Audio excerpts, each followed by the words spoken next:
नमस्कार दोस्तों। भारत के पहाड़ी इलाकों की गिनती दुनिया भर में खूबसूरती और रहस्य के लिए की जाती है। दार्जिलिंग और उसके आसपास के क्षेत्र तो अपने चाय बागान और पहाड़ी हवा के लिए मशहूर है, मगर इन्हीं पहाड़ियों के बीच कहीं छुपी है डाउ हिल, एक ऐसा जंगल और इलाका जहां अंधेरे के बाद कदम रखना किसी भी सामान्य इंसान के लिए मौत को न्योता देने जैसा माना जाता है। कहा जाता है कि इस जगह पर सदियों से आत्माओं का बसेरा है और अक्सर लोगों ने यहाँ ऐसी आकृतियाँ देखी है जो ना इंसान लगती है ना जानवर, बल्कि किसी अधूरी आत्मा की सूरत। हमारे चार दोस्त कहानी शुरू होती है दिल्ली के चार दोस्तों से। रोहन 23 साल का, बॉलीवुड और हॉरर फिल्मों का दीवाना, हमेशा सबको डराता रहता है। समीरा ग्रुप की इकलौती लड़की, आर्ट कॉलेज की छात्रा, जिज्ञासु और जिद्दी, लेकिन डर को कभी आसानी से जाहिर नहीं करती। विवेक सबसे चंचल, मजाकिया और लापरवाह, काम से ज्यादा मौज मस्ती में दिलचस्पी रहता है। यह चारों बचपन के दोस्त थे और कहीं घूमने फिरने का मौका नहीं छोड़ते थे। उस गर्मी की छुट्टियों में इन्हें अचानक ख्याल आया कि क्यों ना इस बार किसी हॉरर जगह पर जाए। इंटरनेट सर्च करने पर कई जगहों के नाम आए, लेकिन क्रॉसिंग की डाउ हिल का नाम बार बार उभर रहा था। सफर की शुरुआत चारों ने पास में बैग पैक किए और ट्रेन से न्यू जलपाईगुड़ी तक का सफर तय किया। वहां से कार बुक करे वे दार्जिलिंग के उस हिस्से तक पहुंचे जहां से डाउ हिल की सड़क अलग होती है। रात का समय था और होटल में चेक इन करने के बाद वे स्थानीय लोगों से बातचीत करने लगे। होटल मैनेजर ने जैसे ही सुना कि ये लड़के लड़की डाउ हिल जाने का सोच रहे हैं, उसका चेहरा उतर गया। आप लोग मस्ती करने आए हैं ठीक है, लेकिन डाउ हिल मत जाना, वहाँ अक्सर लोग गायब हो जाते हैं या उनकी दिमागी संतुलन बिगड़ जाता है। आप लोग टूरिस्ट हैं, सिर्फ चाय बागान और गांधी रोड घूमिए, नाइट लाइफ का मजा लीजिए, डाउ हिल भूल जाइए। अमित और विवेक ने एक दूसरे को देखकर मुस्कुराया। सर, हमें डर नहीं लगता, हम लोग नई चीजें देखने आए हैं। मैनेजर ने गहरी सांस ली और सिर झटक दिया।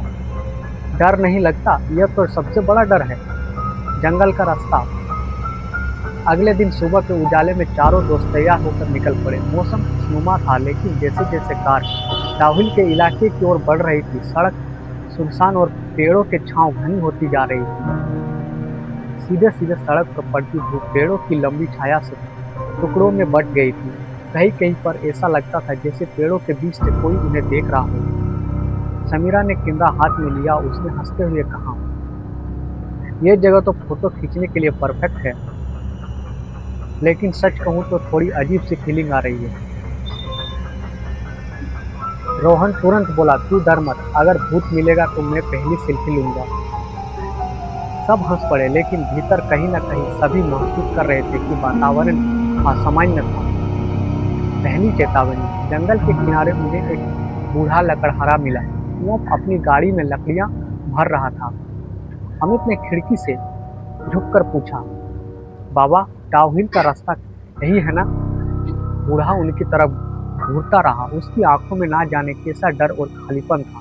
हाँ, यही है, लेकिन मत जाओ, वहाँ कोई इंसान नहीं रहता और जो जाता है लौट कर वैसा नहीं रहता। विवेक ने हंसते हुए कहा, बाबा, आजकल ये सब बातें बस टूरिस्ट को डराने के लिए फैलाई जाती है। बूढ़ा मुस्कुराया नहीं, उसने लकड़ी उठाकर कंधे पर रखी और धीमी आवाज में गुदगुदाया, ऊपर वाले से दुआ करना कि वो तुम्हें देखे भी और बचा भी ले। चारों दोस्त थोड़े असहज हुए, लेकिन कार फिर भी चल पड़ी। पुराना विद्यालय, द हंटेड स्कूल, डाउ हिल की सबसे खतरनाक और रहस्यमय जगहों में से है। पुराना विक्टोरिया बॉयज स्कूल। कहा जाता है कि यहाँ कई बार बच्चों की आत्माएं देखी जाती है, उनके रोने की आवाज़ें सुनाई देती है और पहाड़ों की ओट से एक बिना सिर वाला आदमी निकलकर सड़कों पर चलता है। जब उनकी कार उस स्कूल के पास से गुजरी तो अचानक वहां की दीवारें और खिड़कियां देखकर अजीब सा खौफ पैदा हुआ। खिड़कियों के कांच टूटे हुए थे, दीवार पर सीलन और काई जमी थी। ऐसा लग रहा था जैसे दशकों से यहाँ कोई नहीं आया। फिर समीरा ने अचानक एक इशारा किया, रुको, कार रोककर पीछे देखो, वहाँ खिड़की से कुछ हिला ना। सभी मुड़कर देखने लगे, वहाँ कुछ नहीं था, बस टूटी हुई खिड़की से हवा गुजर रही थी। लेकिन रोहन कसम खा रहा था कि उसने अंदर सफेद शर्ट पहना हुआ एक बच्चा खड़े देखा था। अजीब सा सन्नाटा था। जंगल की गहराई में वे पैदल चलने लगे। कार उन्होंने पेड़ों के किनारे खड़ी कर दी थी। घनी चीड़ और देवदार के पेड़ चारों तरफ से एक ऐसा सन्नाटा जिसका वजन जैसे कानों पर पिघल रहा था। अचानक समीरा ने कहा, तुम लोगों को सुनाई दे रहा है? कोई फुसफुसा रहा है। सभी ने कान लगाए। वाकई में ऐसा लग रहा था जैसे पेड़ों के पीछे से धीमी धीमी आवाजें आ रही है, जैसे कोई नाम पुकार रहा हो। लेकिन जब वे जरा आगे बढ़े, आवाज बंद हो गई। वापस हुए तो फिर से वही फुसफुसाहट। अमित का चेहरा गंभीर हो चुका था। दोस्तों, यहाँ जरूर कुछ है। यह हवा का स्वर नहीं है, बल्कि और साया का पहली झलक। शाम करीब होने लगी थी। जंगल में धुंध उतरने लगी। तभी अचानक विवेक ने देखा, सामने के रास्ते पर एक आकृति खड़ी थी। लंबा सा शरीर, लेकिन चेहरा अस्पष्ट था। ऐसा लग रहा था जैसे चेहरे की जगह गहरी परछाई है। आकृति बिल्कुल स्थिर खड़ी थी और उनमें से किसी के नजदीक आने का इंतजार कर रही थी। विवेक ने डर कर कहा, वो इंसान है क्या? यह कोई पेड़ की छाया। समीरा ने कैमरा से जूम करके देखने की कोशिश की। उस फ्रेम में साफ दिख रहा था। वो आकृति इंसान जैसी थी, लेकिन आंखें नहीं थी, बस खोखली काली जगह। उस पल सभी के शरीर में सिहरन दौड़ गई। जब अमित ने हिम्मत जुटाकर एक कदम आगे बढ़ाया तो आकृति अचानक गायब हो गई। डर का पहला एहसास। मैंने कहा था यह कुछ गड़बड़ है। अमित पसीने से भीग गया। चलो वापस कार की तरफ चलते हैं। अंधेरा होने पर हम रास्ता भी खो सकते हैं। लेकिन तभी समीरा ने हाथ पकड़कर रोका। नहीं, हमें एक रात यहाँ रुककर असली सच्चाई जाननी चाहिए। ये इंसान नहीं था, ये कुछ और ही है। चारों दोस्तों की आंखों में डर और जिज्ञासा मिलकर एक अजीब खामोशी पैदा कर दी। रास्ता सुनसान था। धुंध गहराती जा रही थी और उन्हें नहीं पता था कि यह तो बस शुरुआत थी। शाम से रात का अंधेरा जैसे अचानक गिरा। डाउहिल के जंगल वैसे भी घने थे, लेकिन जैसे ही सूरज पूरी तरह डूबा, हर दिशा में एक ऐसा सन्नाटा पसर गया मानो दुनिया से आवाजें कहीं गायब हो गई हो। चारों दोस्त अमित, विवेक, रोहन और समीरा अब कार तक लौटकर भी बेचैन थे। कार तो सुरक्षित खड़ी थी, लेकिन किसी कारणवश सभी ने ना जाने क्यों अभी जंगल छोड़ने से इनकार कर दिया। अगर हम अभी लौट गए, समीरा बोली, तो यह रहस्य हमेशा अधूरा रह जाएगा। हमें आज की रात यही रहना चाहिए। अमित ने सिर हिलाया। ठीक है, लेकिन हम कोई जगह ढूंढनी पड़ेगी जहां हम रात बिता सके। गाड़ी में चारों का सोना मुश्किल होगा। रोहन ने अचानक कहा, क्यों ना उस पुराने स्कूल में चलकर देखे, वही तो यहाँ की सबसे भुता जगह है। सभी पहले चुप हो गए, फिर जैसे अजीब जिज्ञासा ने कदम बढ़ा दिए। पुराना विक्टोरिया बॉयज स्कूल। भीतर कदम पुराना स्कूल जिसकी चर्चा दिन में हुई थी, अब धुंध और अंधेरे में और भी डरावना लग रहा था। ताला जंग खा चुका था और टूटी हुई लोहे की गेटें हवा से चरमराहट की आवाज निकाल रही थी। जैसे ही चारों अंदर दाखिल हुए, सर्द हवा का झोंका चारों के गले तक उतर गया। अंदर की दीवारें गहरी सीलन से भरी हुई थी। खिड़कियों पर जाले, टूटी डेस्क और बिखरे हुए पन्ने जैसे बरसों से समय वहीं पर थमा हो। समीरा ने फ्लैशलाइट ऑन की और इधर उधर चमकाते हुए बोली, क्या तुम लोगों को ये याद आ रहा है जैसे यहाँ से बच्चे के हंसने की आवाज आनी चाहिए? उसके कहते ही कहीं दूर से सचमुच एक हंसी की धीमी गूंज सुनाई दी। चारों ने अचानक एक दूसरे को देखा। ये हवा की आवाज होगी, विवेक ने मजबूरी में कहा, लेकिन उसकी आवाज कांप रही थी। खाली कमरा और चौक बोर्ड पे एक कक्षा में गए। सामने टूटा फूटा काली पट्टी ब्लैकबोर्ड पड़ा था। उस पर अभी भी कुछ पुराने शब्दों के धुंधले निशान दिखाई दे रहे थे, मगर जैसे ही रोहन ने उस पर टॉर्च डाली, काली पट्टी ब्लैकबोर्ड पर सफेद चौक से एक ताजा लिखा वाक्य उभरता दिखाई दिया, तुम लौट क्यों नहीं गए? यह देखकर सबके रोंगटे खड़े हो गए। किसी ने आवाज भराई, ये किसने लिखा? अमित तुरंत आगे बढ़ा और हाथ लगाया। नमी और धूल से गिली चौक की रेखाएं बिल्कुल नई थी। कोई यहाँ है, अमित ने कहा। रहस्यमय कदमों की आहट। अचानक ऊपर की मंजिल से कदमों की आहट आई, किसी के भारी बूट जैसे सीढ़ियों पर चढ़ उतर रहे हो। सभी डर और कौतूहल में एक दूसरे को देखा। चलो देखते हैं, रोहन बोला। लेकिन समीरा ने उसकी बांह पकड़ ली। नहीं, हमें पक्का यकीन है यहाँ कोई इंसान नहीं है। ये वाज़ सिर्फ हमें खींचने के लिए है। तभी वाज और नजदीक आ गई, जैसे कोई अब सीढ़ियों से नीचे ही उतर कर आ रहा हो। चारों दोस्त भागकर पास के कमरे में छुप गए। कमरे के बाहर से किसी के कदमों की आहट सुनाई देती रही और फिर एक परछाई दरवाजे के ठीक उस पार आकर थम गई। बिना सिर वाला आदमी। दरवाजे की दरार से विवेक ने झांका और उसकी सांस अटक गई। उसने साफ देखा एक लंबा आदमी जिसका सिर बिल्कुल गायब था। जहां सिर होना चाहिए तो वहां सिर्फ कटी हुई गर्दन का साया धुंधला धब्बा था। आदमी बिना रुके धीरे धीरे गलियारे से गुजरा। उसकी भारी बूटों की आवाज ठक ठक ठक आवाज गूंज रही थी और फिर धीरे धीरे दूर होती चली गई। विवेक ने कांपते हुए फुसफुसाया, यहाँ रहना मौत बुलाने जैसा है। पहला हादसा देखिए किस प्रकार होता है। डर और बेचैनी के बीच चारों वापस सीढ़ियों की ओर लौटने लगे ताकि बाहर भाग सके। लेकिन जैसे ही वे सीढ़ियों के मुहाने तक पहुंचे, रोहन अचानक गायब हो गया। सिर्फ एक क्षण पहले ही वो सबसे आगे चल रहा था। अगले ही क्षण ऐसा लगा जैसे किसी ने उसे जोर से पीछे से खींच लिया हो। उसकी चीख हवाओं में गूंज गई। समीरा ने टॉर्च घुमाई पर वहां सिर्फ दीवारें थी, खाली गलियारा था। रोहन कहीं नहीं था। रोहन रोहन रोहन सबने चिल्लाया, लेकिन हवा ने उनकी आवाज निगल ली। खून के निशान। फर्श पर अचानक लाल रंग का गीला धब्बा दिखाई दिया, जैसे कोई ताजा खून खींचकर इधर ले गया हो। धब्बे दरवाजे से होते हुए अंधेरे कमरे में जा रहे थे। अमित की सांस तेज हो गई। हम अंदर नहीं जाएंगे, ये सीधा जाल है। लेकिन समीरा ने रोते हुए कहा, वो हमारा दोस्त है। अगर वो घायल पड़ा हुआ है तो।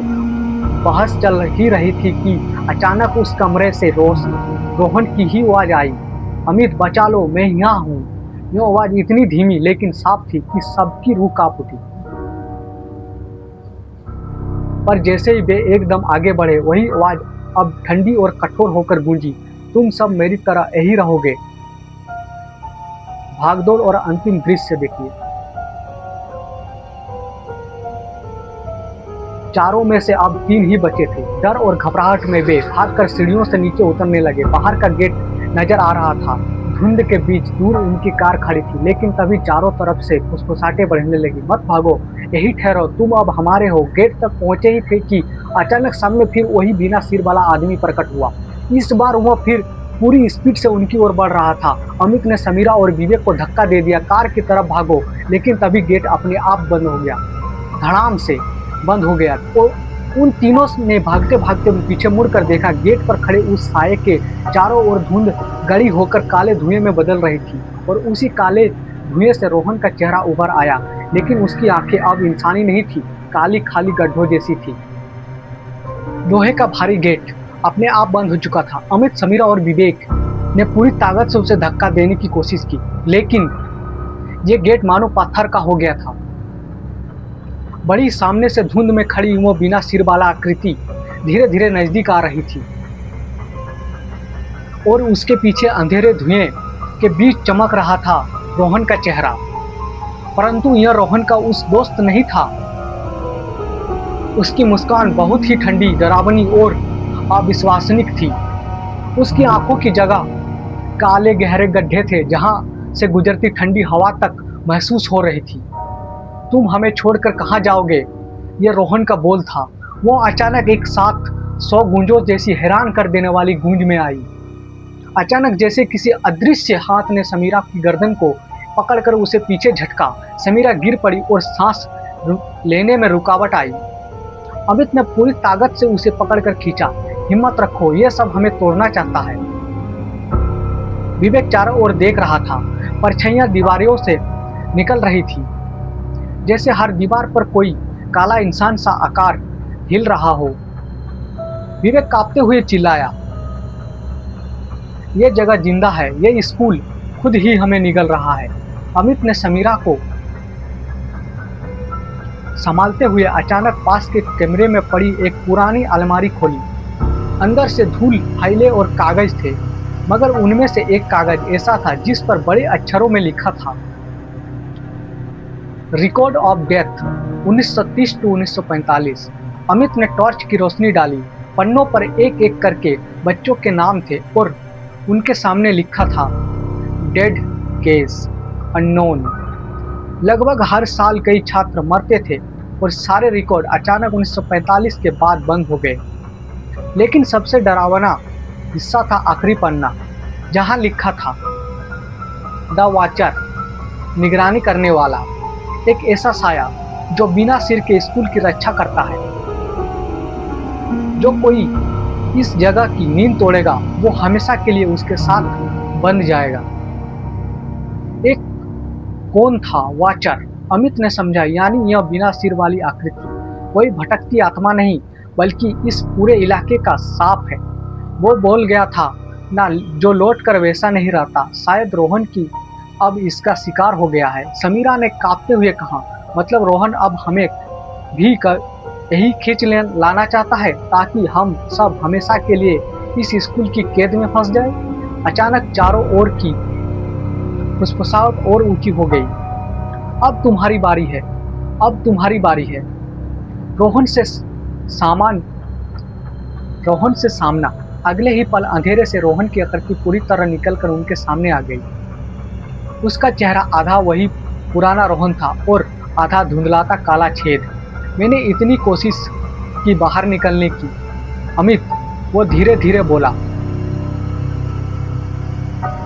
लेकिन अब बहुत देर हो चुकी है। मैं उनकी पकड़ में हूँ और अब तुम लोगों की भी बारी है। वो और नजदीक आ रहा था। जैसे ही उसने हाथ आगे बढ़ाया तो उस हाथ की उंगलियां लंबी और पतली होकर पंजों जैसी बन गई। समीरा पीछे हट गई। नहीं तो तुम रोहन नहीं हो, तुम सिर्फ उसका खोल हो। भगदड़ और गुप्त ताकाना अचानक विवेक की ओर दीवार के पीछे से हल्की होकर पंजों जैसे बन गई। समीरा ने पीछे हट गई। नहीं, तुम रोहन नहीं हो, तुम सिर्फ उसका खोल हो। भगदड़ और गुप्त ताकाना अचानक विवेक को दीवार के पीछे से हल्की आवाज आती महसूस हुई। उसने टॉर्च डाली और देखा, वहीं एक टूटी हुई पत्थर की ईंटे के पीछे कोई गुप्त रास्ता दिख रहा था। इधर आओ, वो चिल्लाया। तीनों उस दीवार को धक्का देकर एक छोटे गुप्त ताकाने में जा घुसे। अंदर घना अंधेरा, मिट्टी और सड़क की बदबू थी, पर दीवार के सहारे ढेर सारी लकड़ी और तख्ते और जमीन पर चिथड़े पड़े थे। लगता था यहाँ सालों पहले किसी को जिंदा दफनाया गया हो। और तभी दीवार पर वही वाक्य खुरच कर लिखा दिखा, कोई भी यहाँ से जीवित नहीं निकले। ऊपर गलियारे से कदमों की आवाज तेज होकर तहखाने तक उतरने लगी। वही वॉचर उन्हें ढूंढ रहा था। अंधेरे में समीरा का हाथ किसी ठंडी चीज से टकराया। उसने महसूस किया, लकड़ी का छोटा खिलौना, पुराने जमाने की तरह का गुड़िया खिलौना। जैसे ही उसने उस खिलौने को उठाया, बच्चों की रोने की आवाज तहखाने में गूंज उठी। अमित घबरा उठा।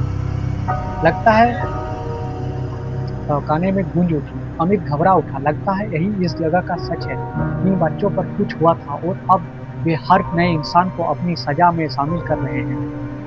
साया उतर आया। अचानक तहखाने का दरवाजा अपने आप खुला और भीतर धुंध भरने लगी। धुंध में वॉचर का पूरा साया अब दिखाई दे रहा था। उसके साथ आधे काले आधे इंसानी चेहरे वाला रोहन भी दिख रहा था। अब तुम्हें हमारी कतार में शामिल होना ही होगा, भयावह आवाज गूंजी। अमित, समीरा और विवेक अब तहखाने की दीवारों से सट गए थे। उनके पास बाहर निकलने का कोई रास्ता नहीं था। समीरा के हाथ में पकड़ी गुड़िया अचानक अपने आप हिलने लगी।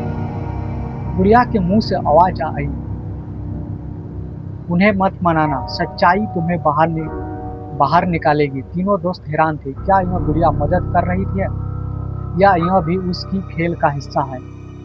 तभी वॉचर ने अपना लंबा पंजा उनकी ओर बढ़ाया और हवा में बिजली के जैसी ठंडी गूंज दौड़ पड़ी। तहखाने का वातावरण एकदम घुटन और डर से भरा हुआ था। धुंध इतनी गाढ़ी थी कि तीनों दोस्त को एक दूसरे का चेहरा तक साफ नहीं दिखाई दे रहा था। समीरा के हाथ में पकड़ी पुरानी लकड़ी की गुड़िया बार बार कांप रही थी, मानो वह किसी अदृश्य ऊर्जा से जुड़ी हो। अचानक गुड़िया के मुंह से बहुत धीमी मगर साफ आवाज निकली, भागो, ऊपर उजाले में जाओ वरना तुम भी यहीं समा जाओगे। तीनों कुछ पल के लिए स्तब्ध रह गए। अमित ने घबराकर गुड़िया को नीचे रख दिया, लेकिन तभी भी आवाज हवा में गूंजती रही, अतीत की झलक। जैसे ही समीरा ने फिर गुड़िया को हाथ में उठाया, उसकी आंखों के सामने अचानक एक दृश्य उभर कर आया। वो अंधेरे तहखाने की दीवार कहीं पिघलकर एक भूतकाल की झलक दिखने लगी। सन 1935 इस स्कूल में बच्चों की बेरहमी से सजा दी जा रही थी। हेडमास्टर विलियम कार्ग नाम का एक अंग्रेज बच्चों को तहखाने में बंद कर देता था। दिनों तक बिना खाना पानी के उन्हें यातना मिलती। कई बच्चों वहीं मर गए। इन निर्दोष बच्चों की चीखें और उनकी आत्माएं इसी स्कूल में कैद हो गई। बच्चों की मौत से उपजा सांप धीरे धीरे वाचार का रूप बन गया, एक साया जो स्कूल को हर घुसपैठिए से बचाता है और बच्चों की अधूरी आत्माओं को भी आजाद नहीं होने देता। समीरा का चेहरा सफेद पड़ गया। समझ गए कि वाचार असल में उस क्रूर हेडमास्टर की आत्मा है। उसका शरीर तो मिट्टी में गया, लेकिन उसका सांप हर बच्चे और अब हर इंसान को पकड़ रहा है। अमित ने दृढ़ता से कहा, तो हमें इस सांप को वही तोड़ना होगा जहां से यह जन्मा था, यानी तहखाने के उसी हिस्से में। जैसे ही उसने यह कहा, दीवारों से सैकड़ों बच्चों की परछाइयां निकल पड़ी। उनकी आंखें खाली और चेहरे उदास, लेकिन उनमें दुख और गुस्सा दोनों थे। उनके पीछे फिर वही भारी कदमों की आहट आई। वाचार उतर रहा है, रोहन की पुकार। वाचार के धुंधले शरीर से अचानक रोहन की आवाज गूंजी, भागो, जल्दी भागो, भाग निकलो यहाँ से। विवेक चौंक गया। क्या रोहन हमें बचाना चाहता है? लेकिन अगले ही पल वही आवाज बदलकर ठंडी हो गई, नहीं, तुम सब यही सड़ोगे। रोहन अब मेरा हिस्सा है। सब स्पष्ट हो गया। रोहन की आत्मा वाचार में फंसी थी, कभी दोस्ती की झलक दिखाती, कभी अंधेरे का राक्षसी रूप। तहखाने की जंजीरें, दीवारों के कोने में एक बड़ा लोहे का ताबूतनामा बक्सा पड़ा था। गुड़िया के इशारे से समीरा ने उसी की ओर इशारा किया। बक्सा पर जंग खाई मोटी जंजीरें लिपटी थी और उन पर खून जैसे धब्बे थे। गुड़िया ने फिर बुदबुदाया, यही उसका दिल कैद है, इसे तोड़ दो। अमित और विवेक ने पूरी ताकत से उस बक्सा को खींचने की कोशिश की, लेकिन जैसे ही उन्होंने छुआ, उनकी हथेलियां जलने लगी। वाचार गूंजा, अगर उसे छुआ तो तुम हमेशा मेरे हो जाओगे। हमें की घड़ी। वाचार ने अपने पंजे फैलाए और धुंध में बच्चों की परछाइयां चीखते हुए तीनों की ओर दौड़ पड़ी। विवेक को किसी ने पकड़ लिया, उसका पूरा शरीर बर्फ सा ठंडा हो गया। समीरा ने हिम्मत करके गुड़िया उस बक्से पर पटक दी। गुड़िया टूटकर चटक गई और उसके भीतर से लाल चमक निकली। चमक ने जंजीरों को ढीला कर दिया। जैसे ही बक्सा खुला, अंदर से एक भयानक काला धुआं उठा, साथ ही एक जोरदार चीख। वाचार जमीन पर तड़पने लगा। उसका सिर न होते हुए भी ऐसा महसूस हुआ मानो वह दर्द में चिल्ला रहा हो, बलिदान की आहट। लेकिन तभी कुछ अजीब हुआ। बक्सा खुलते ही सिर्फ वाचार को ही नहीं, विवेक को भी घेरने लगा। धुएं की पकड़ इतनी तेज थी कि विवेक चीख उठा, मैं नहीं बच पाऊंगा, भागो तुम लोग यहाँ से, भागो। अमित पागलों की तरह उसे खींचने लगा। नहीं, ऐसा मत कहो, हम सब साथ आए हैं, साथ ही जाएंगे। लेकिन विवेक का चेहरा पीड़ा से विकृत हो गया था। नहीं, कोई इस सांप को यहाँ रोकेगा। अगर मैं रह जाऊं तो शायद तुम दोनों निकल पाओगे। वाचार और विवेक का शरीर अब धीरे धीरे एक ही धुंध में मिल रहा था। विवेक की आंखों से आंसू निकल रहे थे और उसने आखिरी बार समीरा और अमित को देखा। याद रखना, दोस्ती हर अंधेरे से बड़ी है। और अगले ही क्षण उसका पूरा शरीर काले धुएं के साथ वाचार में समा गया। वाचार ने एक क्रोध भारी गर्जना की ओर पूरा तहखाना हिल गया। दीवारें टूटने लगी, छत टकराने लगे। अमित और समीरा किसी तरह गिरते पड़ते बाहर की ओर भागे। वे सीढ़ियां चढ़कर ऊपर आए तो स्कूल का पूरा गलियारा अब टूट कर गिर रहा था। बाहर निकलने का गेट आधा खुला था, जैसे विवेक की कुर्बानी ने उन्हें एक मौका दिया हो। लेकिन धुंध के बीच अब वाचार की विकराल आवाज गूंज रही थी, भाग सकते हो मगर हमेशा नहीं, अब तुम मेरे चुने हुए हो। समीरा ने कांपती आवाज में कहा, वो हमें छोड़कर नहीं गया। विवेक अब हमेशा इस सांप के साथ बंध चुका है। अमित ने उसकी बाह पकड़कर कहा, नहीं, अभी एक उम्मीद बाकी है। हमें इस सांप को हमेशा के लिए खत्म करना ही होगा। और दोनों धुंध फाड़ते हुए गेट से बाहर भाग निकले। अमित और समीरा किसी तरह धड़ाम से स्कूल के गेट से बाहर निकले। पीछे मुड़कर देखा, पूरा स्कूल मानो धुंध के समंदर में डूब रहा था। एक एक खिड़की से आवाज और रोशनी चीख निकल रही थी। समीरा जोर से सांसें खींच रही थी। विवेक, उसने हमें बचा लिया, मगर वो खुद।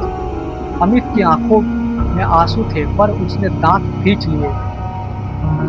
नहीं, ये कहानी नहीं समाप्त नहीं होगी। नहीं, ये कहानी यही समाप्त नहीं होगी। हम विवेक और रोहन को यूं ही नहीं वाचार के हवाले छोड़ सकते हैं। बूढ़े लकड़हारे की वापसी। अचानक पीछे से किसी ने आवाज दी, मना किया था ना, फिर भी चले आए। वो वही बूढ़ा लकड़हारा था जिससे उन्होंने सफर के शुरुआत में मुलाकात की थी। अब उसकी आंखें और भी गहरी और लालिमा से भरी थी। अमित हाँफते हुए बोला, आप जानते हैं यह सांप क्या है? हमें बताइए, इसे तोड़ने का कोई तरीका है? बूढ़ा धीरे धीरे पास आया। सांप तोड़ना आसान नहीं। यह जंगल उन्हीं मासूम बच्चों के खून से पला है। उसे तोड़ने के लिए तुम्हें उसका दुख बंद करना होगा, उसकी आत्माओं को शांति देनी होगी। समीरा रो पड़ी, लेकिन कैसे? हम तो बस फंस गए हैं। बूढ़ा गंभीर स्वर में बोला, सच स्वीकार करेंगे, बलिदान देंगे, तभी दरवाजा खुलेगा। जंगल के बीच रास्ता। बूढ़े ने उन्हें जंगल के बिल्कुल बीच में एक पुरानी जगह दिखाई। वहां जली हुई मिट्टी के घेरे में टूटती किताबें, हड्डियां और पुराने खिलौने दबे थे। यही सब बच्चे के सब गाड़े गए थे। अमित और समीरा ने उनमें से कुछ खिलौनों को सही से रखकर दीपक जलाए। समीरा ने वही टूटी गुड़िया बच्चों की कब्र के बीच रख दी और प्रार्थना करने लगी। लेकिन तभी चारों ओर हवा तेज हो उठी। पेड़ हिलने लगे और धरती कांपने लगी। वाचार की आवाज गरज आई, तुम्हें लगता है ये खेल इतना आसान है? आत्माओं का हमला। हवा से बने काले धुएं ने घेर डाला। रोहन की आत्मा उनमें से बाहर निकली। वो पूरी तरह से अब कालेपन में डूबी थी, मगर उसकी आंखों से आंसू बह रहे थे। अमित, मुझे छोड़ दो, मैं अब नहीं बच सकता। अमित ने आगे बढ़कर चिल्लाया, नहीं, तू मेरा भाई है, मैं तुझे नहीं छोड़ूंगा। तभी विवेक की आवाज भी धुएं से गूंजी, मत आना, मत फंसना, हम अब इस सांप का हिस्सा है। उनकी आवाज में पीड़ा थी, लेकिन साथ ही चेतावनी भी थी। वाचार का विशाल साया ऊपर मंडराने लगा। उसकी गर्दन के खाली हिस्से से लाल रोशनी निकल रही थी। बूढ़ा लकड़हारा जोर से बोला, अमित, अगर सच में इन आत्माओं को बचाना है तो अपना सबसे प्रिय चीज यही छोड़नी होगी। अमित ने चौंक कर देखा। उसकी सबसे प्रिय चीज उसके पास सिर्फ अपने दोस्त और समीरा बची थी। समीरा ने कांपते हुए कहा, अमित, शायद बलिदान का मतलब यही है। जैसे ही समीरा आगे बढ़ी, अमित ने उसे खींच लिया। नहीं, तुझे मैं कुछ होने नहीं दूंगा। अगर बलिदान देना है तो मैं दूंगा। अमित ने अपनी जेब से वह पेंडेंट निकाला जो बचपन से हमेशा उसके गले में था, उसकी माँ की आखिरी निशानी। वह पेंडेंट लेकर बच्चों की कब्रों के बीच रख आया। जैसे ही उसने यह किया, पूरे जंगल में एक पल के लिए गहरा सन्नाटा छा गया। फिर बच्चों की आत्माओं की चीखें धीरे धीरे रुकने लगी। धुंध थोड़ी साफ हुई। समीरा ने देखा, रोहन और विवेक की परछाई मुस्कुराते हुए हवा में घुल रही थी। हम आज़ाद हैं, उनकी धीमी गूंज सुनाई दी। मगर सस्पेंस बाकी है। लेकिन अचानक ही वाचर का साया फिर जमीन से उठा। इस बार उसने कोई गर्जना नहीं की, बस हल्की सी ठंडी हंसी निकाली। तुमने बच्चों को आज़ाद किया, मगर मुझे नहीं। मैं तुम्हारा पीछा हर जगह करूंगा, डाउहिल से बाहर जाकर भी। और अगली ही पल वाचर धुंध में विलीन हो गया। अंत, अधूरा सच। सुबह की पहली किरण पेड़ों के बीच उतर आई थी। अमित और समीरा थके टूटी हालत में जंगल से बाहर निकल आए। दार्जिलिंग की सड़क पर अब साफ थी। दूर किसी गांव की घंटियां बज रही थी। समीरा ने धीमी आवाज में कहा, क्या सचमुच सब खत्म हो गया? अमित ने क्षितिज की ओर देखते हुए बुदबुदाया, पता नहीं, लेकिन लगता है यह कहानी अभी खत्म नहीं हुई। और तभी पीछे से धीमी मुस्कुराहट आई। तुम्हें लगता है मैं चला गया? दोनों ने चौंक कर पीछे देखा, लेकिन वहां कोई नहीं था।